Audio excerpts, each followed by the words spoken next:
প্রায় 1 মাস আগে পেঁয়াজের দানা থেকে কিভাবে চারা তৈরি করতে হবে সেই ভিডিও কিন্তু আমি দিয়ে দিয়েছিলাম শর্ট এবং লং ভিডিওতে।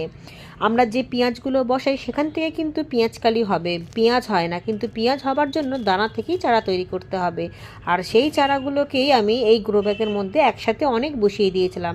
এখন আবার সাইড দিয়ে দেখছি অনেক টমেটোর চারা উঠেছে, আর টমেটোর চারাগুলো বেশ হেলদি। জায়গা না থাকা সত্ত্বেও এগুলোকে ফেলার একদমই ইচ্ছা নেই, তাই কোনো কোনো গাছের গোড়ায় গোড়ায় এইগুলোকে দিয়ে দেবো।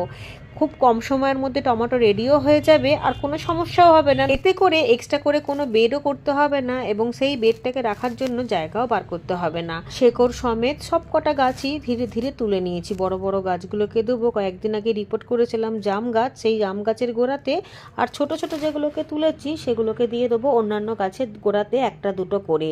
এরকম করে প্রতি বছরই আমি টমেটো গাছ করি, এতে করে প্রচুর টমেটোও পাওয়া যায় আর বাগানটাও ভরে